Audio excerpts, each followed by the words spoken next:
1600 ईस्वी की शुरुआत में मुगल बादशाह अकबर के आदेश से शहजादे सलीम और राजा मानसिंह कछवाहे के नेतृत्व में मुगल सेना ने मेवाड़ पर चढ़ाई करके जगह जगह थाने बैठा दिए। राजा मानसिंह ने पुत्र वियोग के कारण इस अभियान में कोई खास रुचि नहीं दिखाई। सलीम ने फौज सहित उदयपुर में खाली पड़े महलों पर कब्जा कर लिया और वहीं डेरे डालकर पड़ा रहा।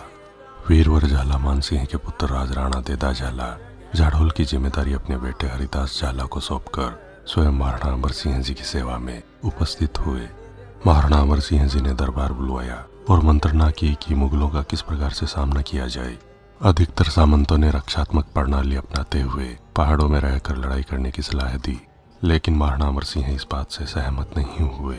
महाराणा अमर सिंह जी ने कहा कि इस समय मुगल सेना का एक बड़ा भाग अकबर के नेतृत्व में दक्षिण की तरफ गया है और मेवाड़ में तैनात सलीम का नेतृत्व इतना मजबूत मालूम नहीं पड़ता है। हम जानते हैं कि वह किसी भी हालात में मेवाड़ के पहाड़ी प्रदेश में जाने की हिम्मत नहीं कर सकेगा, इसलिए इस बार हम रक्षात्मक नहीं आक्रामक नीति अपनाकर मुगलों को उनके ही इलाकों में जाकर परास्त करेंगे। महाराणा अमर सिंह ने फौज सहित कूच किया और जो मुगल थाना उनके सामने आया वह लूट कर जला दिया गया। उन्होंने मांडल में तैनात मुगल थाने पर आक्रमण किया और इस चौकी को तहस नहस करते हुए मुगलों को आमेर के समर्थ क्षेत्र मालपुरे तक खदेड़ दिया। महाराणा अमर सिंह ने कुछ दिनों तक मालपुरे को जमकर लूटा और जहां तहां शाही चौकियों को ध्वस्त कर दिया। मालपुरा से महाराणा को अच्छी मात्रा में धन संपदा हाथ लगी थी। प्रजावत्सल महाराणा अमर सिंह जी ने मालपुरा की प्रजा को जनधन की कोई हानि नहीं पहुंचाई, केवल मुगल थानों व विरोधी पक्ष के लोगों को लूटा। अबुल फजल लिखता है कि अजमेर में नशे से फुर्सत निकालकर शहजादे सलीम ने उदयपुर पर हमला किया। राणा अमर ने पहाड़ियों के दूसरी तरफ से निकलकर जबरदस्त उत्पात मचाना शुरू कर दिया। राणा ने मालपुरे को लूट लिया और कई इलाकों में फसलों को तहस नहस कर दिया। सलीम ने मालपुरा पर महाराणा अमर सिंह के आक्रमण का समाचार सुना तो राजा मानसिंह के भाई माधव सिंह कछवाहा को फौज देकर उस ओर भेजा। माधव सिंह ने हल्दीघाटी युद्ध में भी भाग लिया था। अबुल फजल लिखता है कि शहजादे सलीम ने माधव सिंह की फौजी टुकड़ी के साथ राणा अमर को काबू करने के लिए भेजा। राणा पहाड़ियों में चला गया, लेकिन रात के वक्त उसने शाही फौज पर अचानक हमला कर दिया। हमला करने के बाद वह फिर पहाड़ियों में चला गया। शहजादे सलीम ने अपना काम सही तरीके से नहीं किया।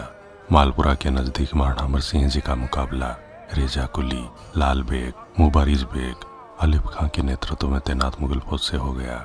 इसी समय महाराणा अमर सिंह जी को खबर मिली कि उनका ध्यान मालपुरे से हटाने के लिए मिर्जा शाहरुख के नेतृत्व में एक फौज मेवाड़ भेज दी गई है। मालपुरे की लड़ाई लड़ते हुए महाराणा अमर सिंह शाही खेमों में तबाही मचाते हुए मेवाड़ की तरफ लौटे। महाराणा जी के मेवाड़ पहुंचने पर मिर्जा शाहरुख ने मांडल में आमेर के जगन्नाथ कछवाहा को तैनात करते हुए खुद बांसवाड़ा की तरफ भाग निकला। सलीम ने बागोर के शाही थाने पर सुल्तान खां गोरी को तैनात किया था। महाराणा अमर सिंह ने बागोर के शाही थाने पर आक्रमण किया और सुल्तान खां गोरी का स्वयं अपने हाथों से वध किया। महाराणा अमर सिंह जी ने रामपुर शाही थाने पर अचानक आक्रमण किया। रामपुर शाही थाने का मुख्तार भाग निकला और महाराणा ने रामपुर पर अधिकार कर लिया। इन्हीं छापेमार लड़ाइयों के दौरान वीर जयमल राठौड़ के पुत्र माधोदास राठौड़ मुगलों से लड़ते हुए वीरगति को प्राप्त हुए। नीमड़ी के चंदन सिंह राठौड़ भी वीरगति को प्राप्त हुए। मेवाड़ में मुगल सेना जगह जगह परास्त होती जा रही थी, परंतु उदयपुर के राजमहलों में सलीम को इसकी कोई परवाह न थी।